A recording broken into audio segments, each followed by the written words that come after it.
Our job today is to understand and appreciate the implicit function theorem and see how it applies in particular to the Lagrange multiplier method. And do some practice. So, all right. So here is the implicit function theorem. Right? And let's again see what the key points over here are. The point is that I have a map from an open set in a larger dimension to something in a, to a smaller dimensional Euclidean space. I have a C1 map. And the key point is that the Jacobian matrix the derivative is going to be surjective at the point of interest. Okay. So here's the sort of issue. What this is saying is that subject to a certain sufficient condition, if I am given a number of equations, then I can solve for some variables uniquely in terms of other variables locally. So let's maybe write this down. So, okay.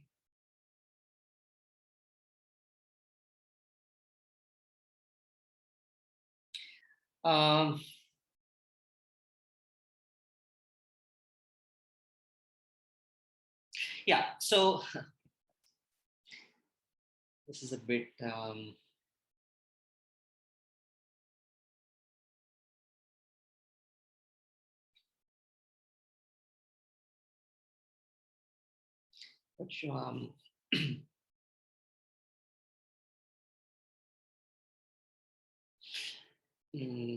so a bit in two minds here.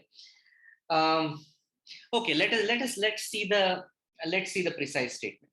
So ignore for now this meaning of this condition that the derivative is surjective, and let's just see what this is saying, the conclusion. What it is saying is that I fix a target point C, which is the value of the map phi at the point P, right, where I'm focusing. What it is saying is that in the neighborhood of this point P, what can I do?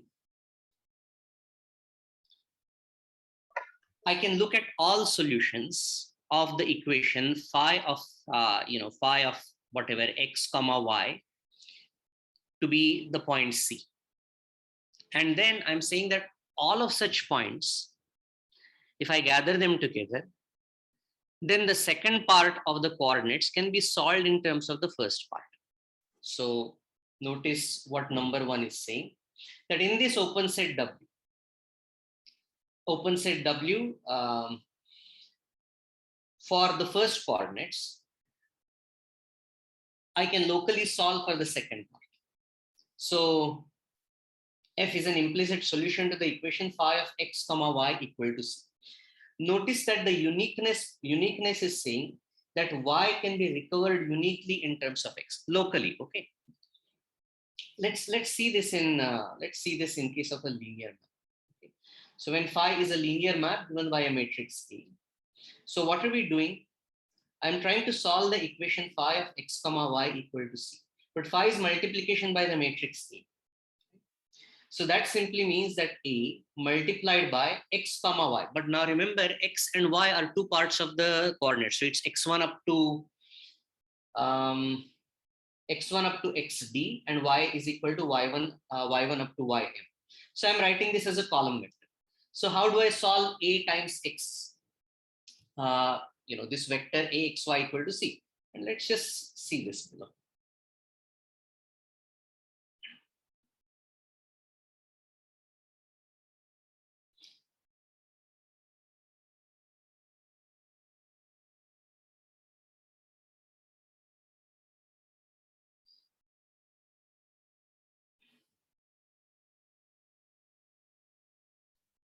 Okay, I should record. Sorry. Recording in progress. Okay, so let's see the meaning of the implicit function theorem in these two cases that we ended with last time. So phi is a linear map.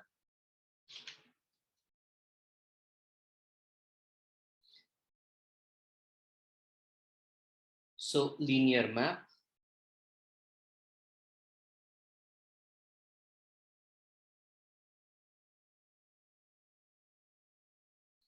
D plus M, recall to Rm.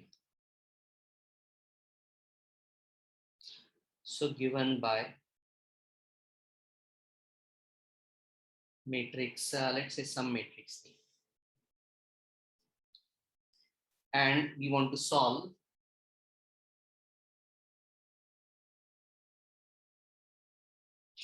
so we already have A multiplied by this specific point that we have taken, right? So what is it? A comma B. So A multiplied by A comma B is known to be C, and we want to solve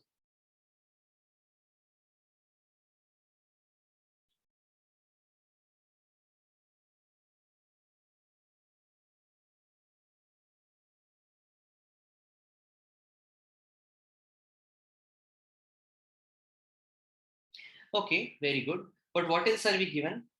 We are given that, now let's come to the technical condition. We are given that when you write down the matrix consisting of partial derivatives, we are given that the columns span everything, which is saying that the derivative linear map is surjective.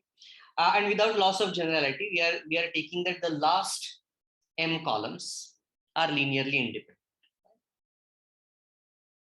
Because remember, columns of this matrix are going to span the image of this map. The image is everything.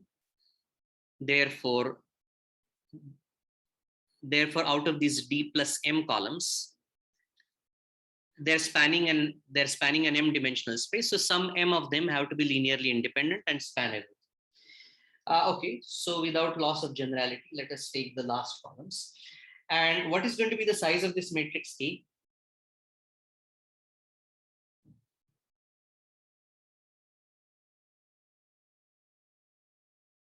by D plus M. Yeah, so in other words, it is going to be a tall matrix or a wide matrix? Wide matrix. It's going to be a wide matrix. So, and we are assuming that, so this is P, Q, where Q is a square matrix. So this is M by M matrix. And this is a D by M matrix. Now, the map is a linear map. So at every point, its derivative is going to be what? Itself. Itself, right? So what we are given is that Q is invertible, right? Those last m columns are linearly independent, right? That means that Q is an invertible matrix. So now the problem solves itself. How do I solve? So in other words, this is what we want to solve. P, Q. So what do I do?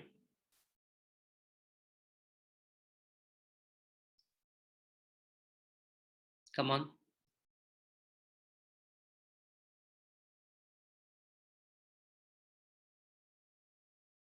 Px plus Qi equal to C. Okay. Right, that is true. Okay, but let us see what is being said over here. What we are saying is that the variables. Let's look at the statement. We are able to solve for y in terms of x. We are able to solve the variables where the corresponding part of the Jacobian is an invertible matrix. That part, those coordinates of the original function can be recovered in terms of the other coordinates, right? So we want to solve for y in terms of x. And how do we do that? So the lower part of the coordinates, I should be able to solve in terms of, should be able to express in terms of x. And Q is invertible. So what can I do? Just multiply throughout by the inverse of Q.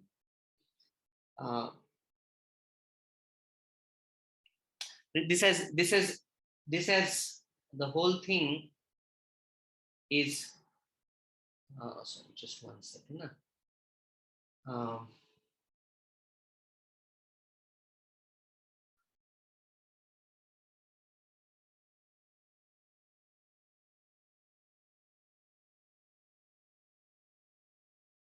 Sorry. So there is a mistake over here, right? What is the mistake I made?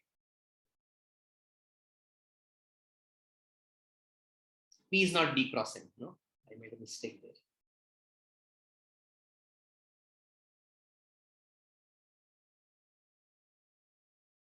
The length of any column is the number of rows. So what is the size of P? M cross D. M cross B. And now everything is okay. So this is M cross B plus M. And there is no mystery over here. I simply multiply this on the left by Q inverse. I can do that, right? And so what happens when I multiply on the left by Q inverse? I get Q inverse P, identity, X, Y, C. Oh, sorry, equals Q inverse of C.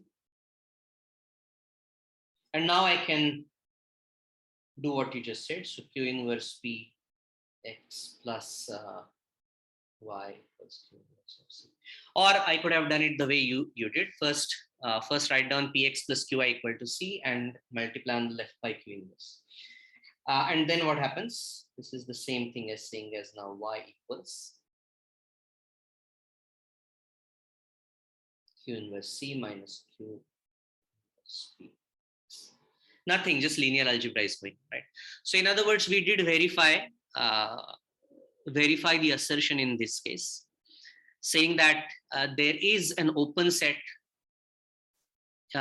in RD, for which if I take x coordinates in that, then the equation phi of whatever x comma y equal to some desired constant can be solved, y can be solved uniquely in terms of x subject to this constraint. In this case, what is the open set? The whole space. The whole space, right? But in general, because I have only local linearity, I will be able to do this only in a neighborhood. Okay, so the meaning is, so this is just linear algebra. Now let's look at the second one. In this case, the function is a real valued function of two variables. So that means m is 1, but d is also 1 because that's 2 minus 1. I'm going from 2 dimensions to 1 dimension. And I want to solve the equation phi of x comma y equal to 0, where the function is x squared plus y squared minus 1. So the solution set is going to be the unit circle. In the hypothesis, I am given a point in the inverse image, right? So the point P is given, and in fact, that is where the Jacobian is supposed to have to be of full rank. So I take some point A comma B. And what is this telling me? So in number 2.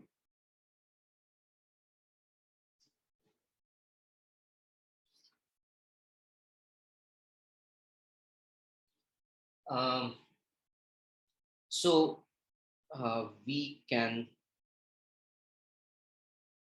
solve for y in terms of x near any AB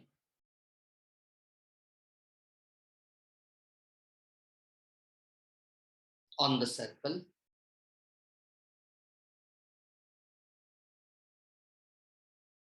where, what is the condition? What is the condition? Which partial derivative do I have to? Does the theorem ask me to? Does the theorem require me to impose condition on? I'm solving for y in terms of x. So Q. well, so sorry, the terminology here is different. So phi of x comma y. So I want to solve for y in terms of x. That means the non-vanishing condition should be on. So here the Jacobian is going to be just. So the Jacobian So B phi at A comma B is just going to be the matrix. What's the size of the matrix? 2x comma 2y. 2x comma 2y, but it is 2a comma 2. So some m by m submatrix being invertible just says that there should be a non-zero entry. So which entry do I require to be non-zero in order to solve for y in terms of x near that point? B. It's the second, right? When y at A comma B is invertible, but that just means non-zero. So this is, remember, this is a sufficient condition. So this is met.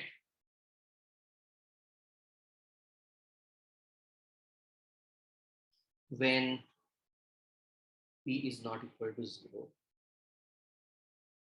at all points other than the two red points, other than plus or minus 1. So let us see what the statement is saying. It is saying that if I take any other point, for example, that black point, then I can solve for y in terms of x, and I can see this visibly, right? So, so we can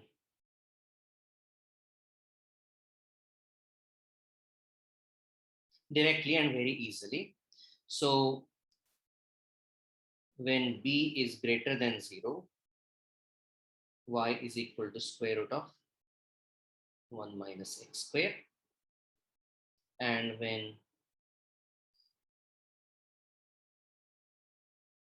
near a comma b, but in fact, this will be true for the entire upper half circle. In fact, for all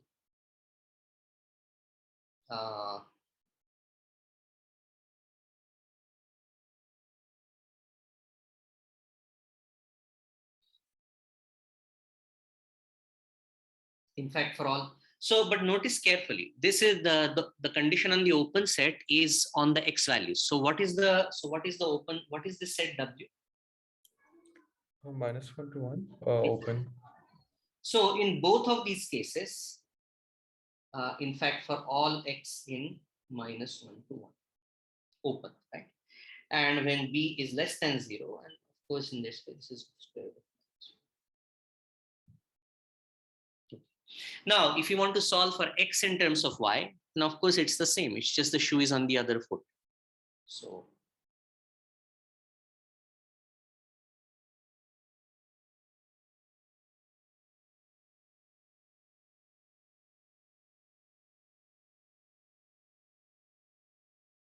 when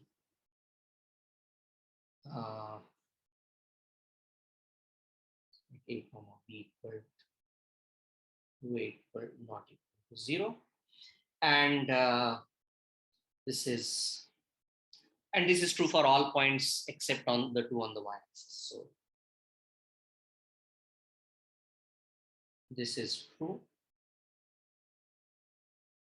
when a is not equal to 0. Okay, so but now notice one thing carefully. Is the theorem saying that when this condition is not met, then it is not possible to solve? The theorem is not stating that.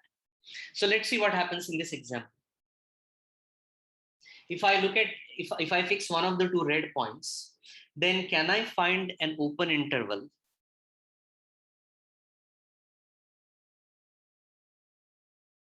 near that value of x such that I can solve for y uniquely in terms of x?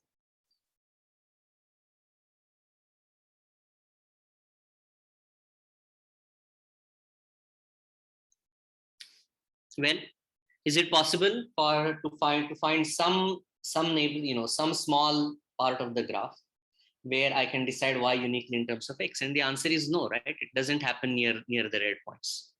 However, in general, this is not the case. So this is a sufficient condition. So let's write this down.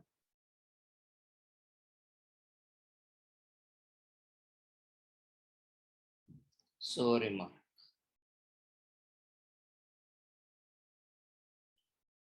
What the theorem is giving is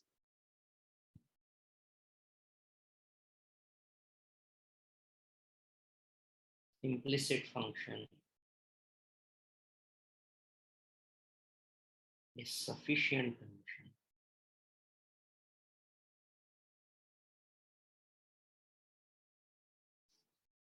to solve, to be able to locally solve.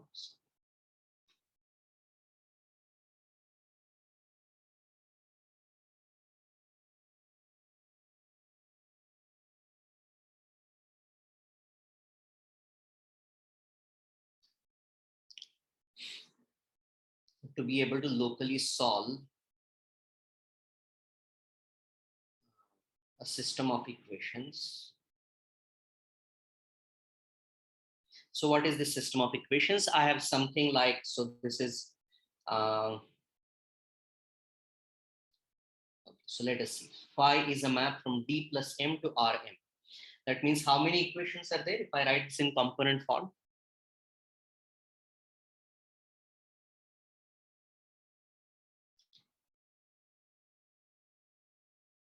Phi 1, phi 2 up to phi m of something. How many x's do I have? X1 up to?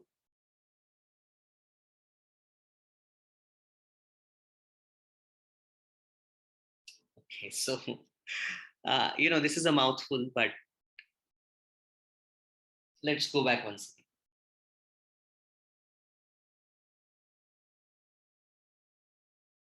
So this is a map from Rd cross Rm to Rm, and x is taking values in Rd and y is taking values in Rm. So how many x's do I have? I have d of them, x1 up to xt, and then y1 up to ym equal to, I can state 0 by taking the constant on the other side, but since I have written, so let's say c1 and likewise.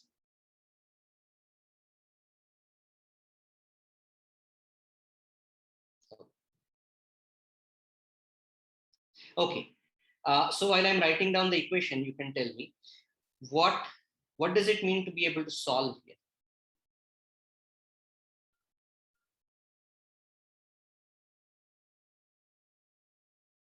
Solve a system for equations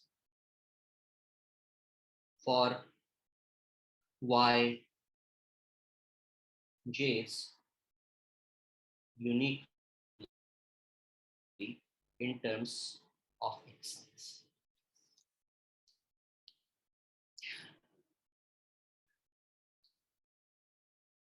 There is a bijection from the set of xi's to the set of yi's. I'm sorry. So say that again, please. There is a bijection from the set of xi's to the set of yi's. No, sorry. So So you asked like what it means to solve equation. yeah. So we should, okay, sufficient to be able to solve a system of equations for yi is uniquely in terms of xi's locally near a given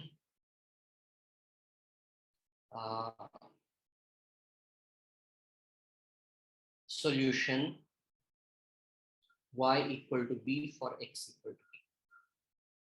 Remember, we need to get started, right? Suppose I already have a point like this, then in a neighborhood,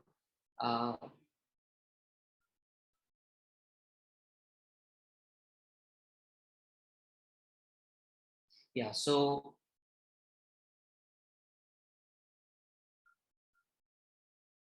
yeah, okay. So I think let me just leave it the way it is. Okay, so sorry, what was your point once again? I'm not sure I understood it. No, sir. You asked what it means to solve.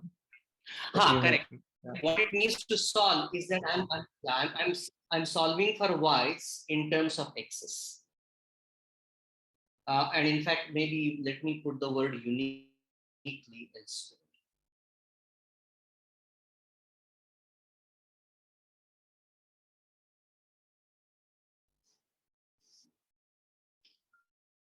So this condition is sufficient. So in practice, the way we will use this, in examples, in homework problems, you will be, so there are a bunch of problems where you are given implicitly a function, exactly like the circle. You can think of it as, for example, as a level set of something, right? In this case, you are given a single equation in two variables, so you can think of this as a level set. And what is being said is that you can solve for some coordinates uniquely in terms of other coordinates subject to this condition, okay, locally. Now, the condition is sufficient, but it is not really necessary. So can you give me an example?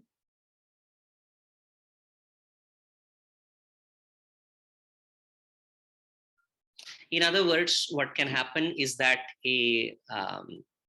what can happen is uh, the requisite part of the matrix may not be invertible. In fact, you can give me a small example where the matrix is even zero. So I guess x to the 1 by 3 at 0. Right. So that is the inverse. And so, okay, so yes. So,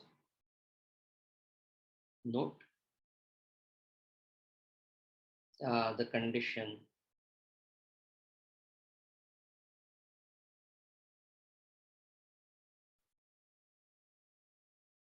the invertibility of submatrix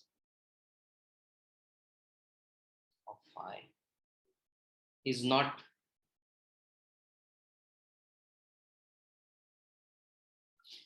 so what can I say, phi of x comma y equals y minus x cube, let's say.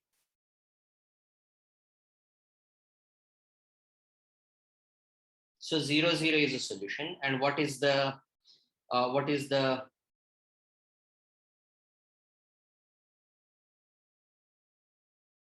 so that is minus 3x square 1.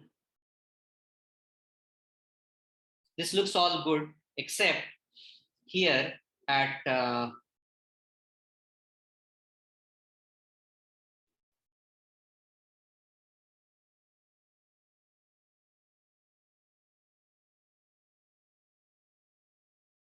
oops, sorry, 0 comma. I can even arrange 0 comma 0, not a problem. But first, let's do this. So the theorem over here tells me that which one can I solve in terms of the other. This is kind of dumb. You see, the partial derivative with respect to y is 1. So I can merely solve for y in terms of x. And in fact, it's given to me. Y is going to equal x cube, right?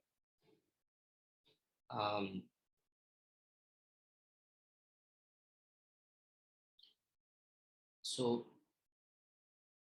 it is implied c equal to 0, right? Because I'm giving you that 0 is 0 is a solution. So I can definitely solve for y in terms of x. However, if I were, if I wanted to use the theorem to argue that I can solve for x in terms of y, does the theorem allow me to do that? So at 0, 0 is equal to 0. But still I can solve for x in terms of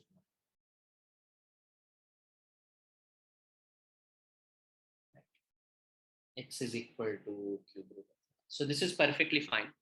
However, this does tell me something interesting. So let's look at the statement. We have been talking only about part one of the theorem. But we are saying that one can then calculate the derivative by implicit differentiation for this implicit solution that I have found. Okay. So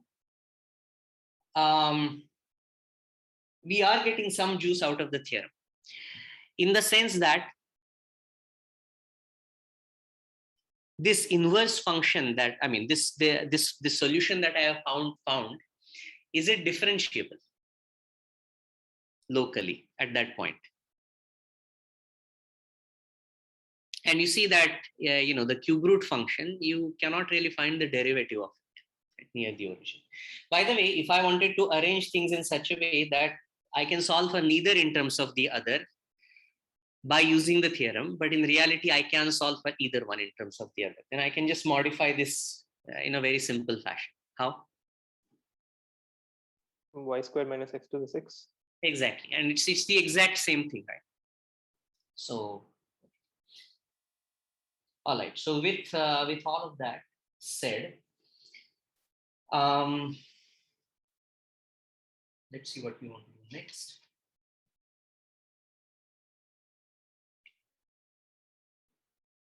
Okay, so I do want to sort of complete the theory today. So what we'll do is the following. So do examples from homework.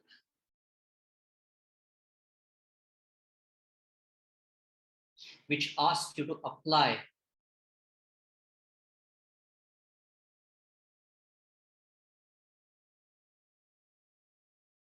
for specific functions phi and c, and find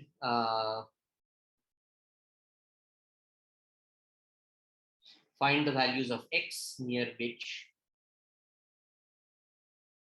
a local, in which near which y can be recovered for y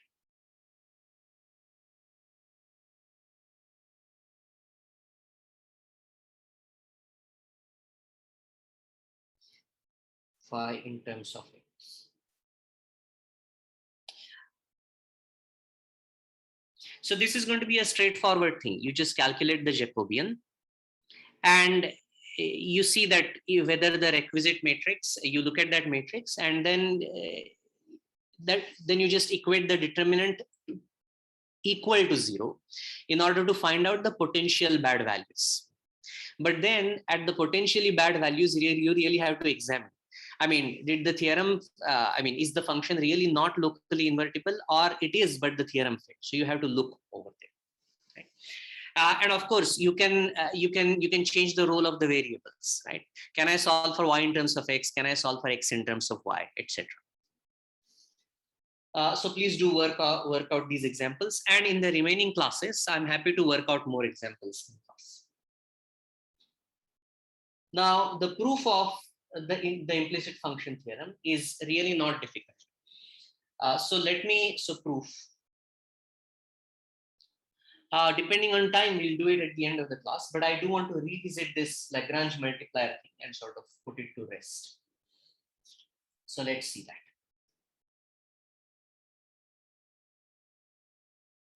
Proof of implicit function theorem.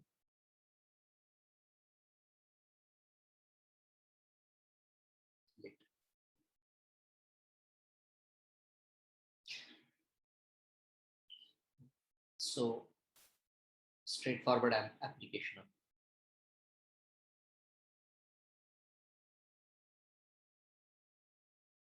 inverse function.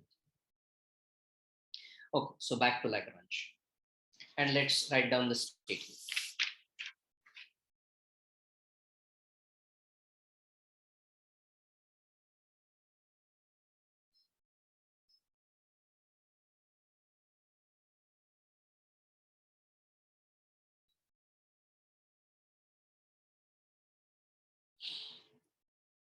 So I have the setting now, which is the same setting as in the inverse function, the implicit function theorem.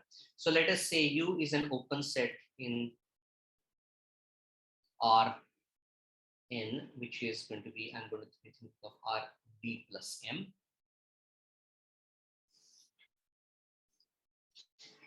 I want to find extrema of the objective function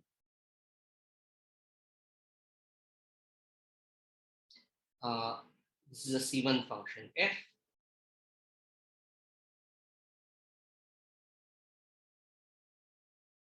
Subject to a number of constraints. So I'm going to think of m constraints, right? Just like in the inverse function, implicit function theorem, we had m equations, right? So subject to m constraints, but I will think of it as a single valued constraint taking values in R. So subject to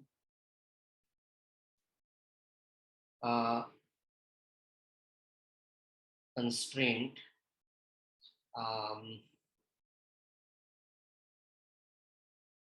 h equal to c, or a C1 function from U to Rm.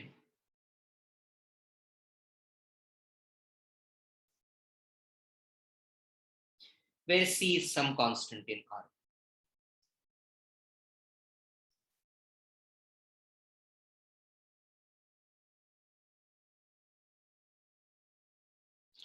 So find extrema of f sub restricted to M, which is by definition H inverse of C. Okay. So this is just the language. Now, this is the key assumption over here.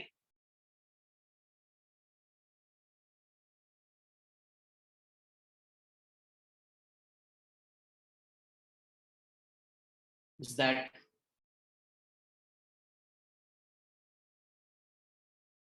let's say this simply.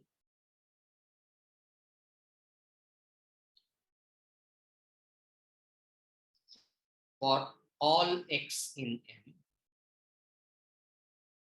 H prime of x is surjective. We need it only at the potential candidates for the schema, but we will just make this assumption.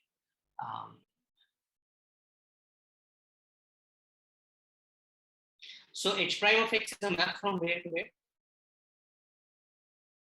Remember, H is a function from U to Rm. U is sitting in n dimensions, which is d plus m. And this is a surjective map to Rm.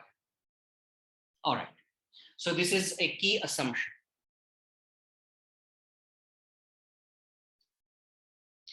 What does this ensure, by the way?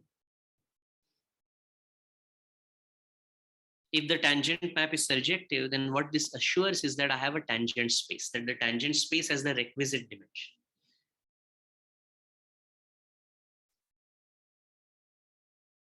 So kernel of H prime of x has dimension d. And so recall that this is what we call the tangent space. H prime of x is equal to the tangent space at x. Okay, very good. This is still part of the setup. The statement is the following. So let P, so let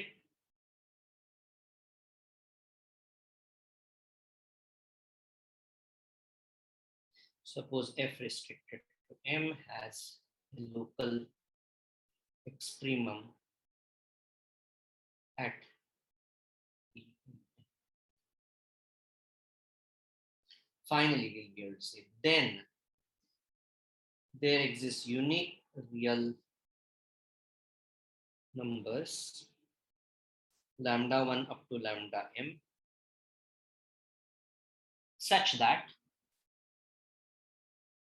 in terms of gradients, what we can say is that the gradient. So recall what was the condition in case of one constraint, that there was a single lambda such that the gradient of f and the gradient of h, the gradient of the objective function and the gradient of the constraint, they were in proportion by this lambda. In this case, I get a linear combination. Lambda 1 h1 of p plus up to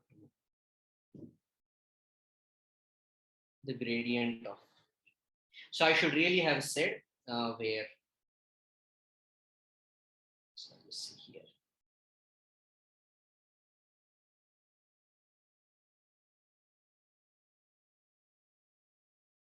h of p is just h1 of p up to hm of p. Okay, maybe I should say transpose. So those are just the component functions. Right? So this is a mouthful, but actually what it is saying is very simple, and we will see some examples. For now, I just want to do the proof. And hopefully this proof is not going to be difficult because we did the proof in n equal to 1 case. And the proof is going to be exactly the same.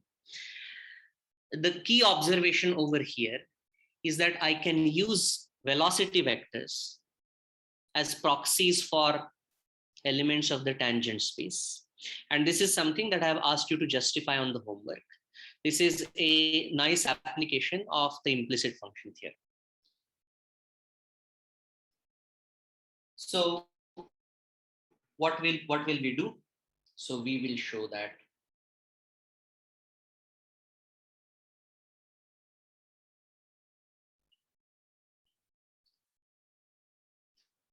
um,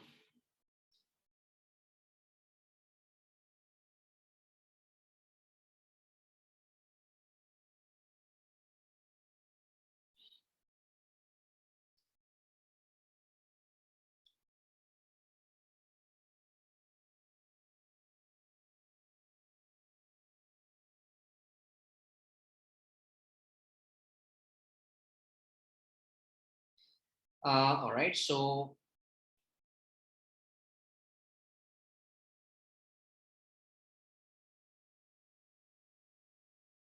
is perpendicular to the tangent space of M, and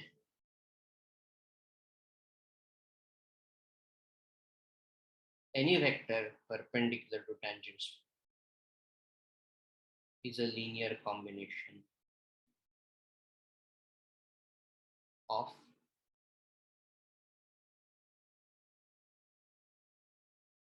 that will do the job, right?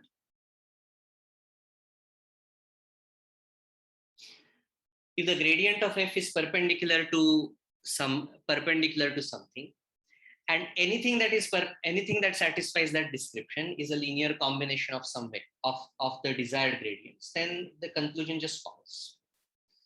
Okay, so I have to show two things.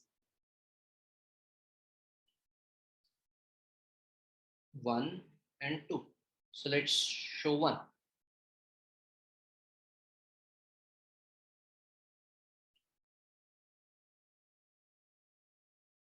So let's take a vector v, which is in the tangent space. But that simply means that it is in the kernel of f prime of p. However, here is the key thing.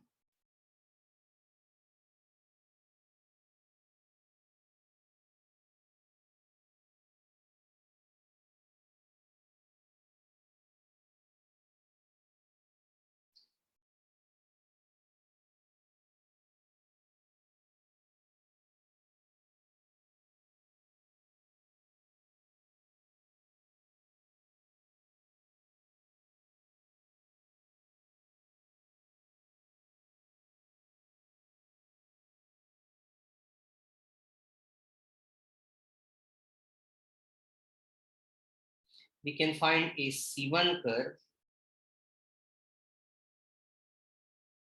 to M sending 0 to P such that gamma prime of 0 is equal to. So let's just see semantically everything is okay. So gamma is a map from some open set in R1 to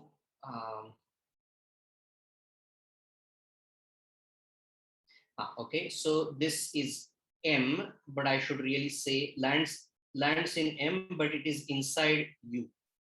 So this really, I'm thinking of this as a map from part of open interval R1 to Rm.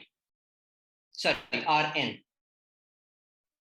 That means the derivative of this map is going to be a vector in Rn. And remember, this tangent space is also a kernel of a map from Rn to R, right? So everything is in Rn over here. So what happens now?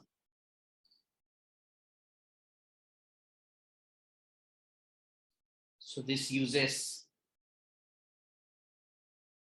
implicit function theorem.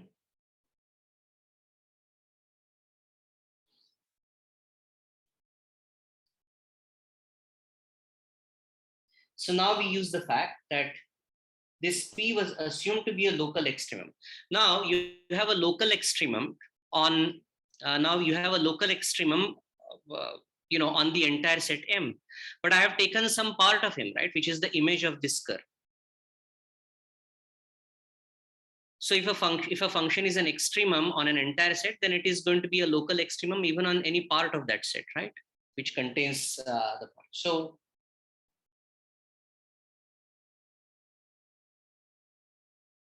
as we have an extremum of f restricted to M at P,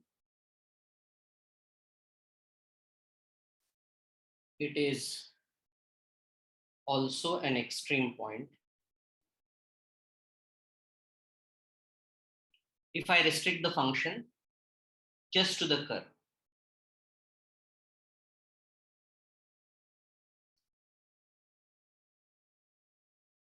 So I first go to M and then to R. So then, in other words, gamma for the composite.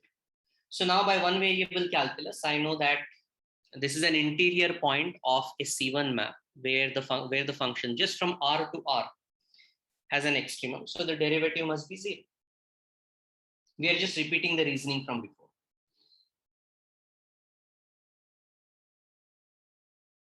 So by one variable calculus,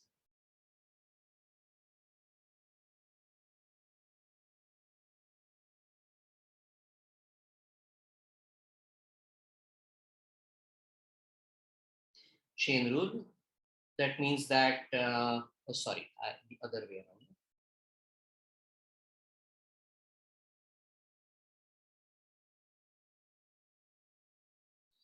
So that is f prime of P acting on, I'm just making a mistake over here. This is not evaluated at P, this is evaluated at 0. The 0 over here is going to be over here. So f prime of P evaluated on gamma prime of 0 is equal to 0. But that simply means that the gradient of f at P is perpendicular to the velocity vector v.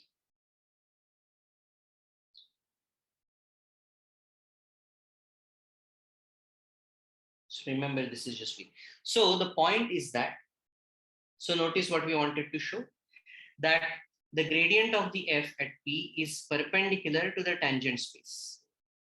What I have shown is that the gradient of f is perpendicular to every velocity vector. But now by this key homework problem, what is going to happen is that every tangent vector can be occurs as a velocity vector. Therefore, we are done.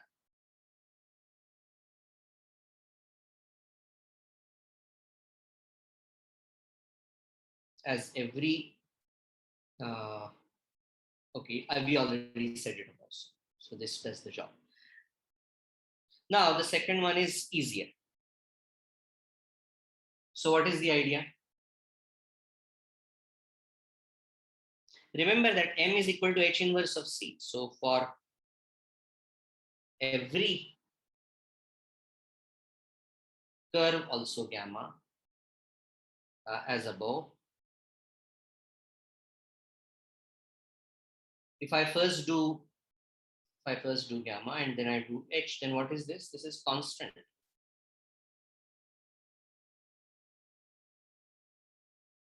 And therefore, H prime of P evaluated at gamma prime of 0 is just going to be 0. Just because I'm taking the derivative of a constant function. So this is a much simpler reason, which is to say that H prime of P Okay, so let's say evaluated at v equal to 0. But now let's just write this down in terms of the gradients. All right. So what is the grade? So okay, so what does this mean? So h prime of p is what matrix? Remember, h is consisting of various functions h1 up to hm. But the number of variables is n, x1 up to xn. So what is the first column of this matrix? I take the partial derivative of h1 with respect to x1, but then the first column is what? The partials of all hi's with respect to x1 or h1 with respect to all xi's. All HIs with respect to x1. Exactly. So this is hn with respect to x1. And this is what? h1 with respect to x. Sorry, I'm losing track of things over here. Sorry, no, this is how many h's are there? There are m h's.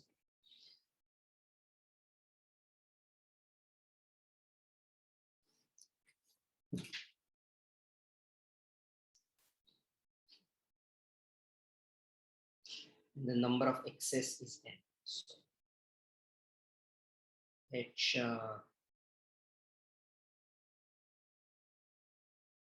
okay, so this is all right. So if you want, what we are doing is that every column is really the partial. Every column is really just. So this is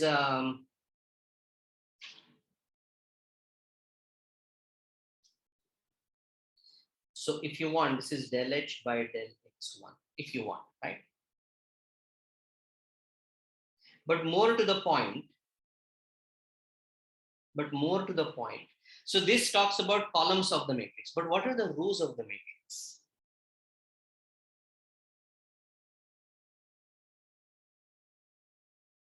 Gradient of HI. Yeah, so they are, so the first row is the gradient of h1. But so the way, if I want to write it down appropriately, so this really is the gradient of h1. That's the first row. And so how do I write it? So, but as a row vector, right? Whereas I'm thinking of all vectors as column vectors. So this is the gradient of h1 transpose, because that will be a row vector, and all the way up to gradient of h m transpose. Or if you want, this is the gradient of h1 up to gradient of h. Sorry, everything should be at p.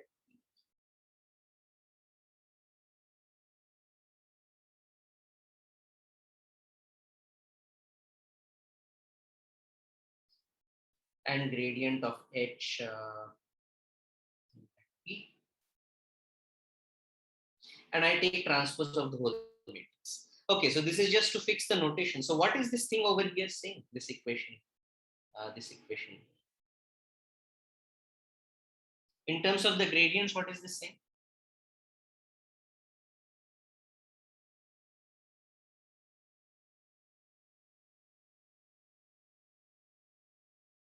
Okay, notice carefully. What this is saying, if I write V as a column vector, then it says that the first row vector of this Jacobian matrix times the column vector V is 0. The second row vector times the column is 0. But what is the first row vector times the column vector? This really, in terms of the gradient, it is simply saying that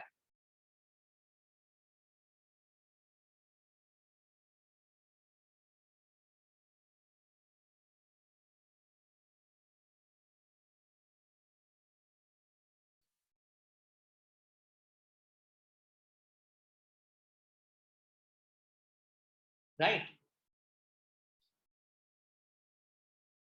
Okay. So what we have said is that therefore, all of these gradients are perpendicular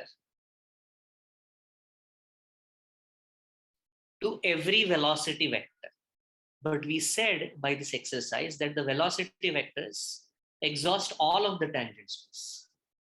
So what this is saying is that this is the entire tangent space for each I from 1 up to m. Now just notice one thing. What is the dimension of this?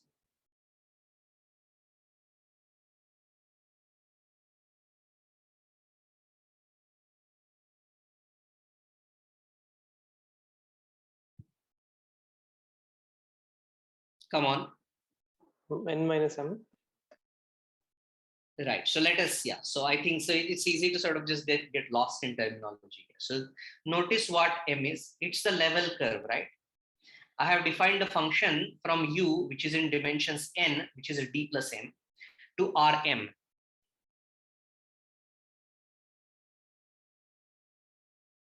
And the tangent space, and by hypothesis, this map H prime is surjective. So I'm taking the kernel of a map from dimension d plus m to dimension m. So the kernel of this is going to have dimension d, right? So the dimension of this is d. All right, very well. And these are m of them. And by hypothesis, what did we say? That they are m linearly independent vectors. So this is nice.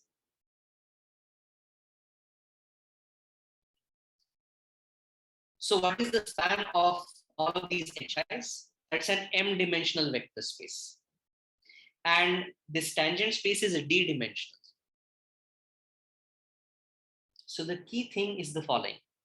D and m together add up to n, which is the entire dimension. So what we have is that all of everything happening, every vector.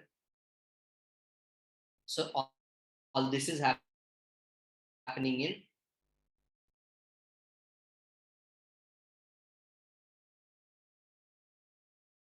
is in Rn, which is Rd plus m. So so the key point over here is the following. I have a d-dimensional space and I have an m-dimensional space that is perpendicular to it. But the point is those numbers are complementary. So everything that is complementary to, everything that is perpendicular to Tp of m must be spanned by these m vectors.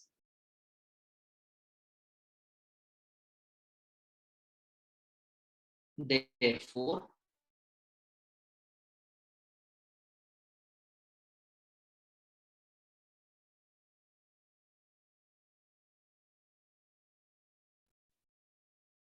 not only spanned, has whatever, this as a basis. So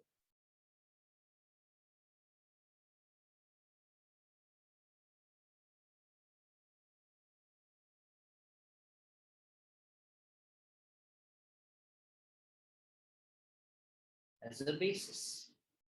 This if you recall, this what we are doing is just a straightforward generalization of what we did in the one constraint case. In that case, what did we say? We said that there were two subspace, there it boiled down to the fact that I had an m-1 dimensional subspace, that that one vector, that there was a fixed vector and two vectors were perpendicular to that vector. One of those two vectors was non-zero. So both vectors, sorry, this is not coming out, right?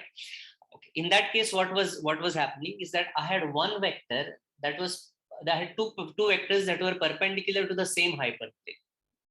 One of one of those was guaranteed to be non-zero. So that means that the vector may or may not have been zero, must be a scalar multiple of this non-zero vector because they were both orthogonal to the same hyperplane. This is just a general dimensional case of exactly the same phenomenon.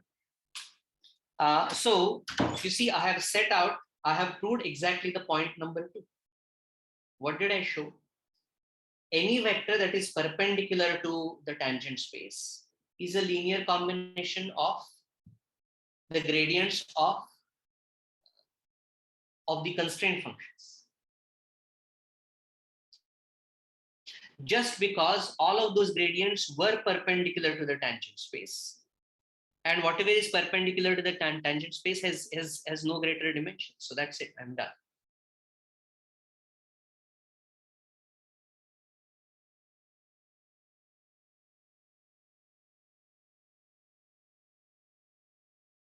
Okay, so really speaking, this proof is really just linear algebra and just remembering what partial derivatives mean. You know, partial derivatives, gradients, what is, you know, how does the Jacobian work? And the fact that the derivative of a constant map is zero from real numbers to real numbers. And in one, that was what was used in number two. And in number one, what we use that if I have an interior point at which a function has, at which a C1 function has a local extremum, then the derivative is zero. So it's all really very basic stuff. Okay, so this really, the key thing that this turns on is this homework 4 problem, which will give you practice in using the implicit function here. All right, so let's see some examples of this.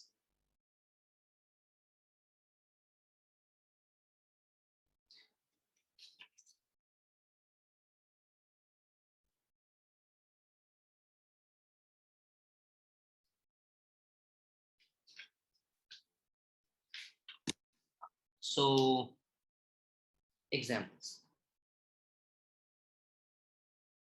So I do want to say some things about the proof of the implicit function theorem. So I'll just write down the examples.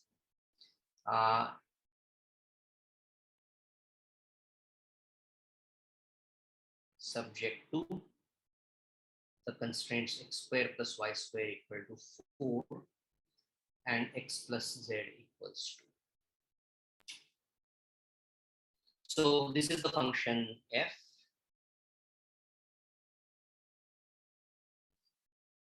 This is the function of 3 variables and subject to these constraints. So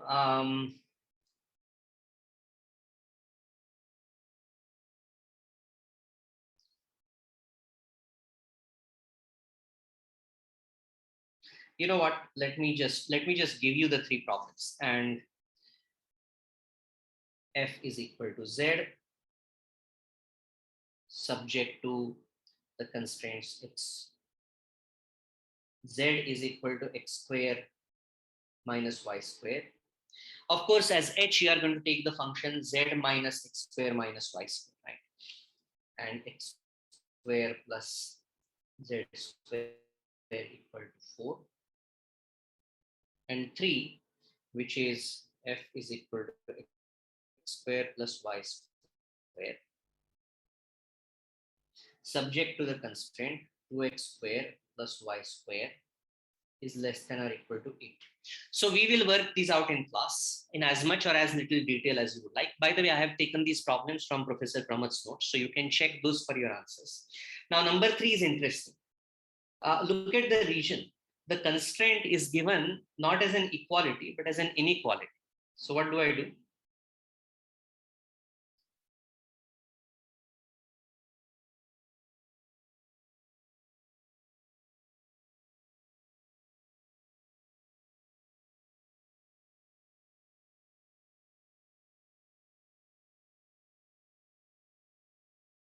I just divide this region into 2 parts. So this is the, what is, by the way, what will be the graph of this line? 2x square plus y square equal to 8. Ellipse. It's an ellipse. And the interior of an ellipse.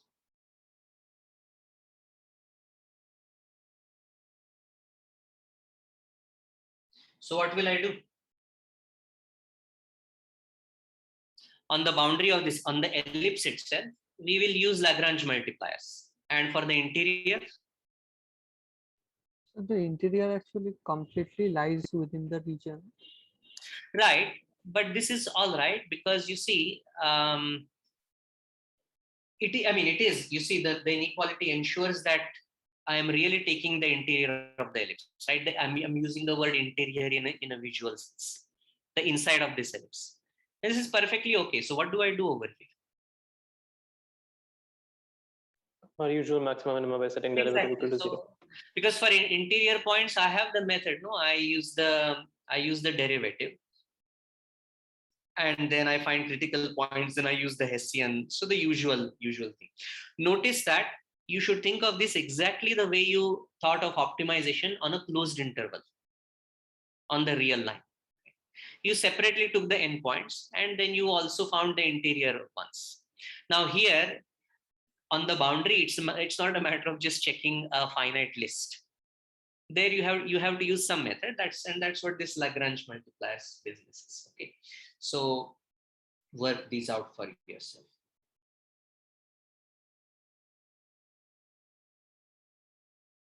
And we will do this in class. So so I have given you a number of examples to work out. Let's finally just sketch the proof of implicit function theorem.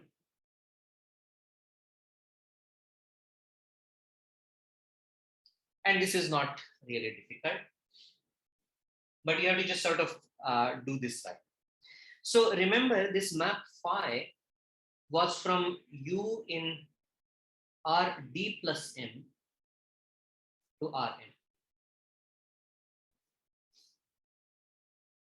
Correct? And so just to see the notation over here, what did we have? I had the point P equals A comma B going to C.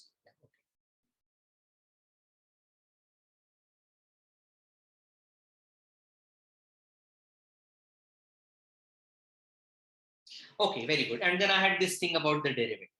The point though is that if I want to use the inverse function theorem, which is the tool that I have, you see, I want to construct some functions, right?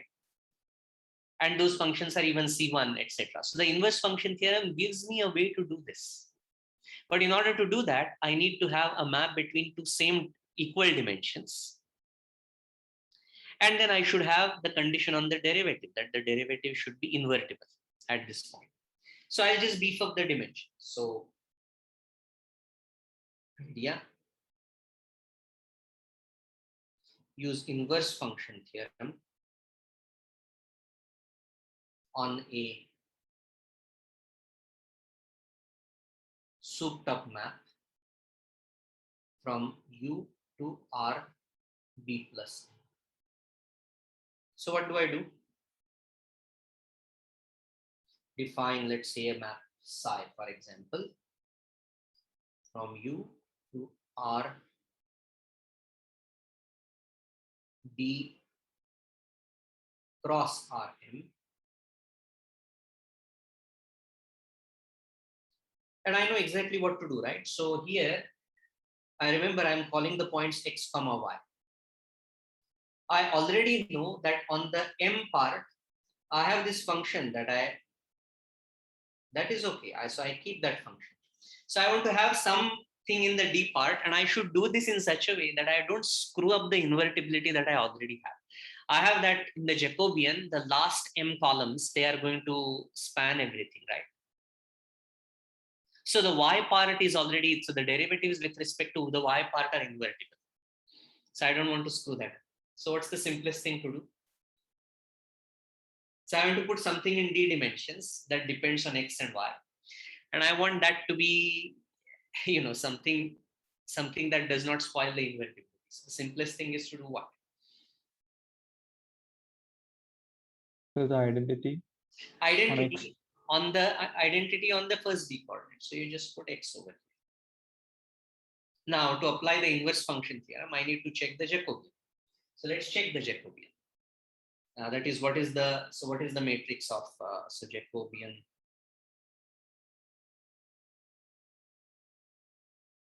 Matrix of, what is that? So let's write it down in the block format. So what does this mean? In the first part, I have to calculate the derivatives of all components with respect to x. So what does this give me? Identity over here. And below that, what do I get? In my symbolic form? 0. So not here, you see, because what you are telling me is that the x part has no derivatives with respect to y. So where will that 0 go?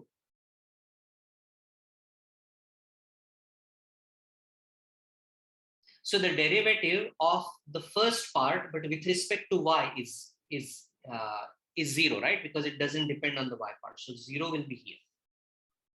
Yes? Yes, sir. Right?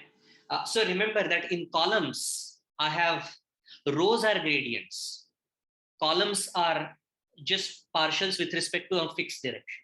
So here I'm calculating. So here I simply take del phi by del x. So this is at any point, right? So, and over here I get the partial with respect to y. And I'm good over here, right? So this is, so what is the determinant of this matrix?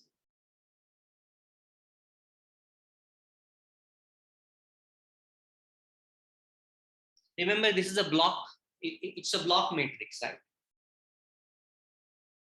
Since we have 0 on the top right, it is, and identity on the top left, this is just the determinant to the bottom right. Exactly. So you see, I mean, if you want to do this sort of, from those zeros, I cannot take any entry from those, when I'm taking entries from the first certain number of rows, those entries have to come from the first columns. And so that means that there is, so really this is determinant of identity times determinant of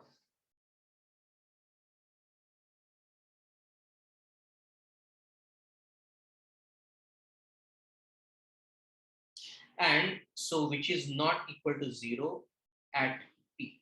So I can apply the inverse function theorem.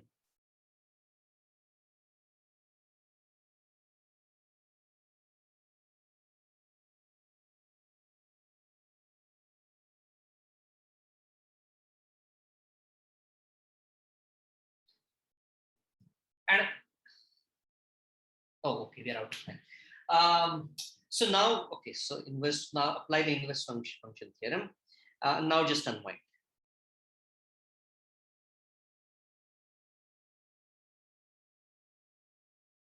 Unwind the conclusion.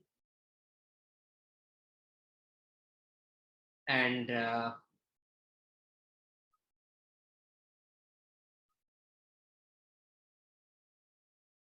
notice that the inverse function theorem not only tells you that there is an inverse function, but it also calculates the derivative of that, right? So this will give both parts 1 and 2. But we ran out of time. So in Friday's class, we will do this proof. We'll sort of do everything that was done, that I left for you today. That is, we will quickly just see that this proof works. We'll do some practice problems, and then we will talk about complex derivatives. But it would be helpful if you try to do this on your own, especially some of the practice problems, because this is just a matter of calculation. And using this implicit function theorem is in some ways more important than the proof. Okay. So with that, let's stop for today.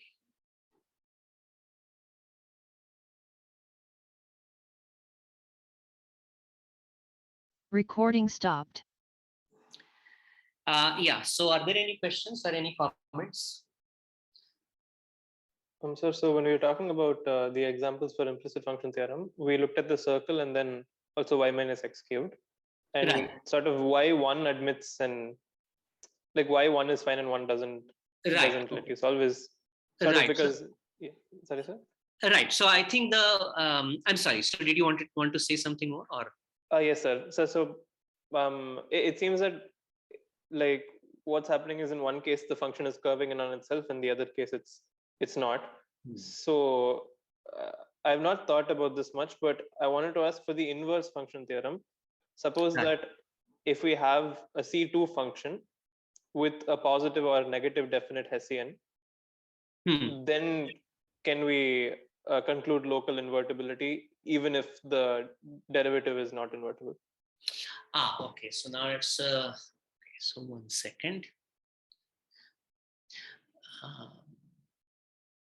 Okay, so let me make some sort of peripheral comments. So the point is that for the implicit function theorem itself, one has to really look at the example. I don't know of a general statement that one can make, right? About when the converse is true. And now what you are asking is, well, what about the converse in the inverse function theorem? Right? Yes, sir. Can I, so if I have local invertibility at a point, right? If I have local invertibility at a point, does that imply that the matrix has to be non-singular? Right? Or in what, in what case? And again, the thing is the same. No, you can still take the same function, x goes to x cube. Correct. So no, I think that wasn't what I was asking. But I thought sort of we wanted to go further in that direction, in the sense that I think so. Yeah. Right. Yeah. So I'm just sort of setting the stage for your question. Okay, in the sense that you just take the function now, regard it as a function from R to R, x going to x cube. The function is invertible, right? Yes, Even though the Jacobian at 0 is not invertible. So the same issue, and sort of, yeah, thanks for making that point, because I think in case of inverse function theorem, I did not make this point in class, that the invertibility of the derivative is not a necessary condition in order for us to be able to locally invert it, right? But now you want to go further and you want to say, can we put some kind of extra conditions, right? Yes, sir. Yes, sir. In order to say, okay, even if the Jacobian is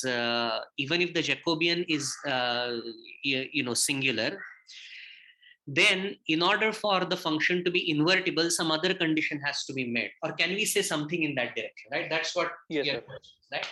Yes, and sorry, so many words to set up the question, but the answer is I also have not thought about this.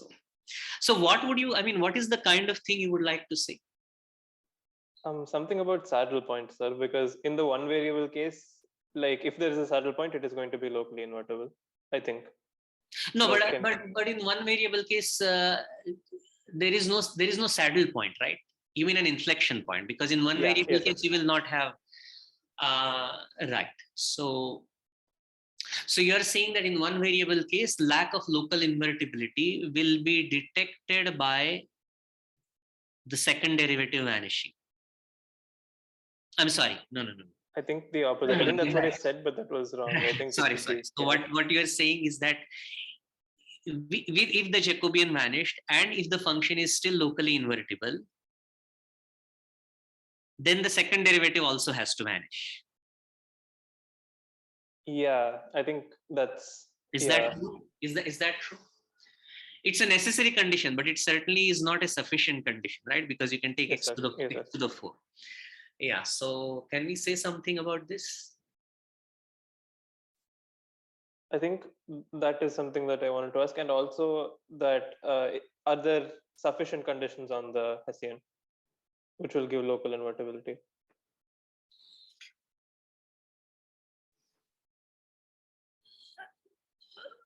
But you mean assuming that the Jacobian is singular, singular, right?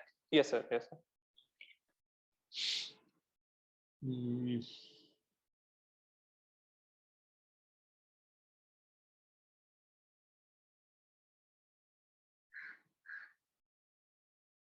Yeah, so looking towards the one variable situation.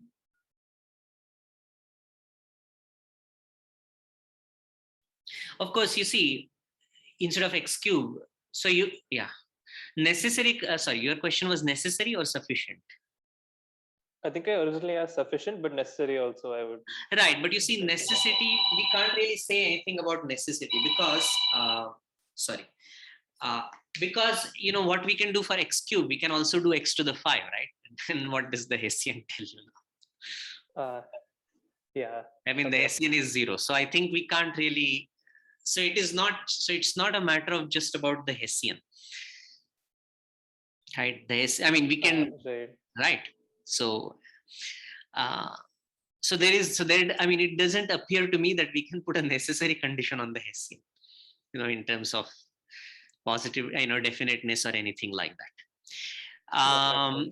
But it does appear to me that we have to have, if the Hessian is non-singular, then it has to be definite. No? So like, I guess it could have positive and negative eigenvalues. No? Yeah, but you see, if you have a positive and negative eigenvalue, then that means that you have just found directions along which it's a local maximum and where it's a local minimum. So, oh, sorry. yeah. No, 1 second. So what? So what? No, but then along those directions, I guess it wouldn't be invertible. Right. No, I'm just, yeah. So no, that's what I would like to say, but.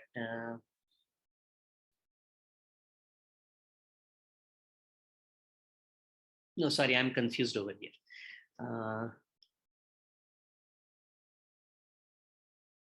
All right, so does anyone have anything to offer? Yeah, so suppose I have a saddle point.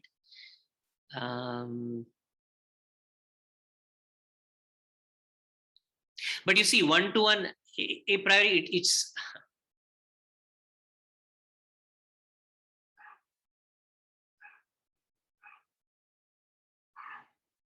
No, sorry, what am I thinking? What am I saying over here? 1 second. No, what are we saying over here? You see, if the yeah, no, for x cube, you see, I mean, what is the Hessian for x cube? 6x. Right. So the Hessian is actually, in fact, I would say, it appears to me that the Hessian, there is a necessary condition. The Hessian cannot, I don't think that the Hessian can have any non-zero eigenvalue. Because in that direction, what will you get? Or you'd get a local extremum. Right, you will get a local extremum, no, in that direction, and that is going to, so that means that something goes down and comes, comes down and goes up, or goes up and comes down. You are just in that direction itself, you are going to violate invertibility, local invertibility. Okay. No, is it right? So sorry, this is, yeah, so this is not. So okay, so it appears that the Hessian being. Yeah, in fact, so what does it say? The Hessian has to be nilpotent? Is that what it's saying? I think so, yeah. Right? Yeah. So think, okay, yeah, by the way, folks, I'm just thinking on my feet here, and I'm bad at that. So I could be talking complete nonsense, but that's what it appears to be the case. So I guess for one concrete example of this, if we take our x squared minus y squared, right, and we just restrict it to either axis, right, exactly. So it fails. So exactly, and the idea is that. But you see, I mean, even otherwise, if you have something like x squared plus y squared, even there is no way at the origin you are going to have local invertibility. Yeah, right. Yes. Right. So it is not a question about saddle point. It's just a question of finding a direction in which you have something where it's a local min or a local max. So so this does appear to be a necessary condition. But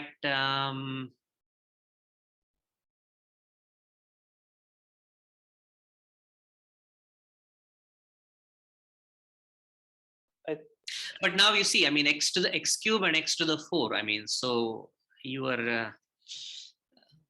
So I don't know anything more that can be said in this direction.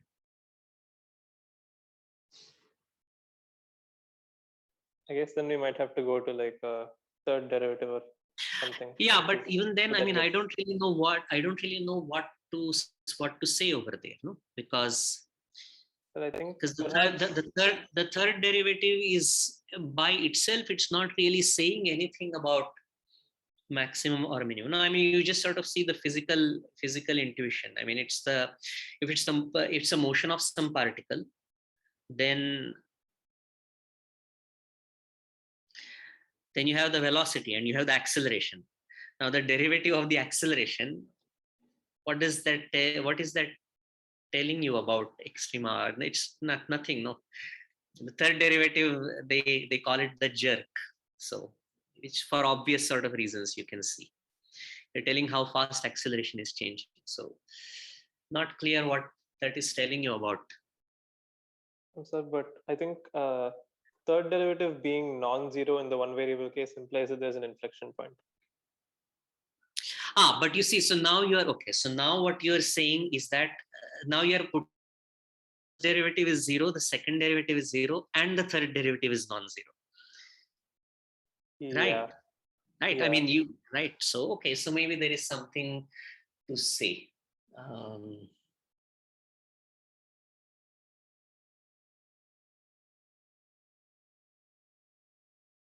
yeah, I don't know what one can say in the multivariable case. Anyone? Does anyone have anything to any thoughts?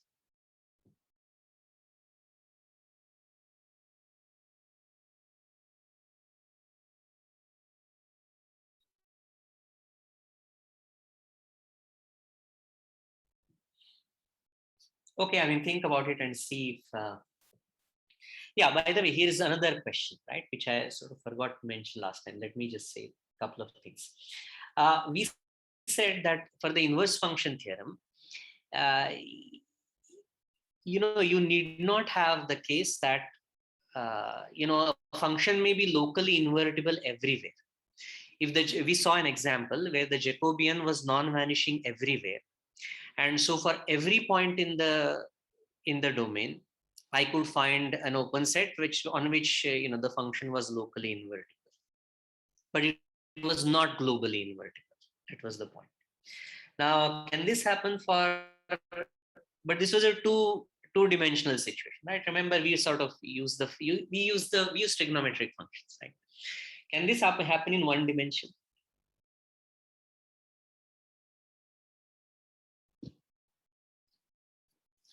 Locally invertible everywhere by using inverse function theorem, but not globally invertible.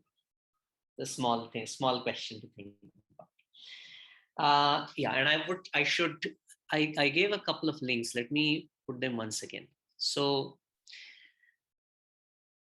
the implicit function theorem is particularly useful in differential geometry to think in a certain way. So if I can find a couple of links, I'll just give me a moment, please.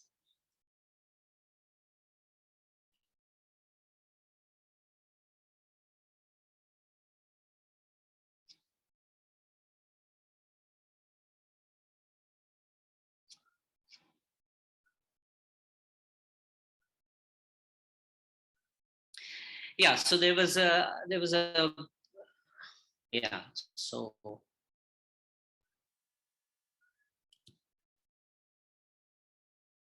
here, let me just send something in the chat.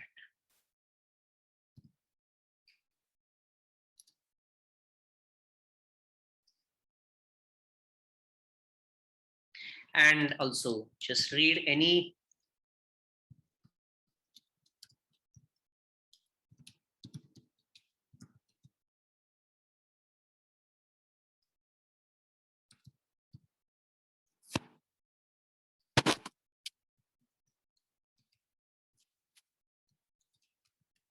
there is a book by Janich.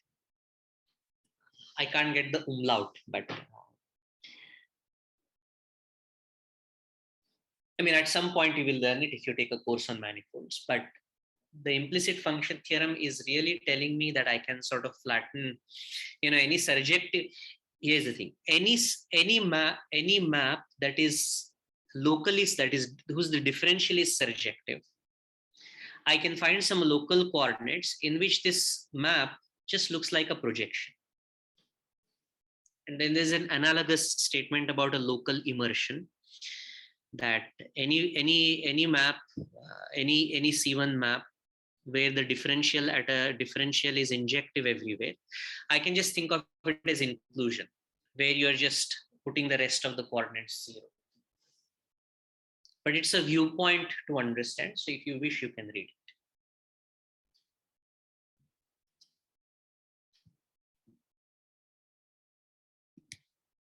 Okay, so good. Let's stop, and we will try to finish everything on Friday.